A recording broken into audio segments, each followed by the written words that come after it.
सरल लेकिन गहरे प्रभाव वाले विषय की, जो न केवल हमारे मन को शांति देता है बल्कि जीवन में सकारात्मक ऊर्जा भी भर देता है। पक्षियों और पशुओं की सेवा। सुबह का समय जब पक्षियों की चहचहाहट से वातावरण जीवंत हो उठता है तो मन अपने आप ही हल्का और प्रसन्न हो जाता है। खुले आकाश में उड़ते पक्षी हमें स्वतंत्रता, आशा और संतुलन का संदेश देते हैं।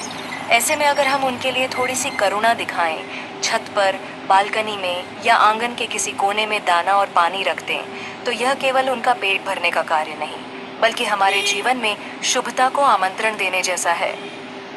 गर्मी के मौसम में यह सेवा और भी आवश्यक हो जाती है, क्योंकि पानी की एक कटोरी कई बेजुबान जीवनों के लिए संजीवनी बन सकती है।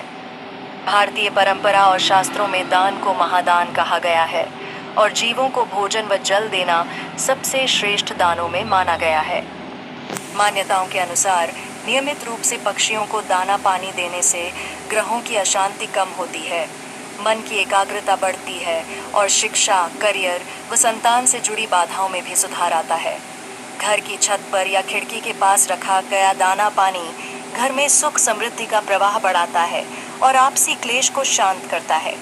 कहा जाता है कि पशु पक्षियों की सेवा से न केवल हमारे कर्म शुद्ध होते हैं बल्कि नकारात्मक प्रभाव भी धीरे धीरे दूर होने लगते हैं। चींटियाँ, गिलहरियाँ, कबूतर, तोते, कौवे, कुत्ते, इन सभी को समय समय पर भोजन और जल देने से मन को अद्भुत शांति मिलती है और जीवन की कई उलझनें सहज ही सुलझने लगती हैं। भक्ति का अर्थ केवल पूजा तक सीमित नहीं, करुणा और सेवा भी भक्ति का ही रूप है। जब हम निस्वार्थ भाव से जीवों की प्यास बुझाते हैं तो ईश्वर की कृपा स्वतः ही जीवन में उतर आती है। स्वास्थ्य बेहतर होता है, परिवार में प्रेम बना रहता है और मन की बेचैनी कम होती है। यदि आपको लगता है कि प्रयासों के बावजूद काम समय पर पूरे नहीं हो रहे, घर में तनाव है या स्वास्थ्य साथ नहीं दे रहा, तो पक्षियों की सेवा को अपनी दिनचर्या में शामिल कीजिए। यह छोटा सा कदम बड़े बदलाव ला सकता है। मान्यताओं में यह भी कहा गया है कि राहु केतु की दशा में पक्षियों को दाना और पानी देना विशेष लाभकारी होता है, जिससे मानसिक उलझनें कम होती हैं और निर्णय शक्ति मजबूत होती है।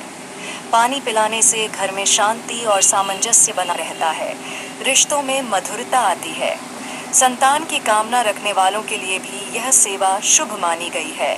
नियमित करुणा से ईश्वर की अनुकंपा शीघ्र प्राप्त होती है। नया घर लेने या उसमें स्थानांतरण से जुड़ी अड़चनों में भी यह सरल उपाय सहायक माना जाता है।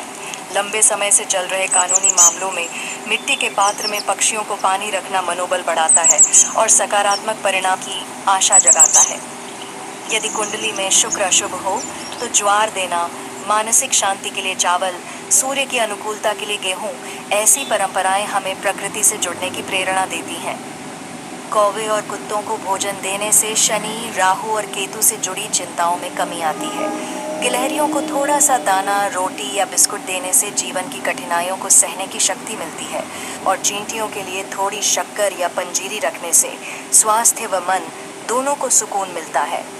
माता पिता से संबंधों में यदि खटास हो तो जीवों की सेवा विनम्रता और करुणा सिखाती है, जिससे रिश्तों में मिठास लौट आती है। अंततः पक्षियों और पशुओं की सेवा हमें यह याद दिलाती है कि हम प्रकृति का हिस्सा हैं, उसके स्वामी नहीं। जब हम उनके लिए जगह बनाते हैं तो जीवन हमारे लिए भी रास्ते खोल देता है। अगर यह विचार आपको अच्छा लगा हो तो इसे अपनी दिनचर्या का हिस्सा बनाइए और स्नेहवाणी के साथ जुड़े रहिए। पक्षी के लिए खाना और पानी रखो, खाना और पानी, और जीवन को छू जाने वाली बात के साथ। भोजन और पानी, भोजन और पानी।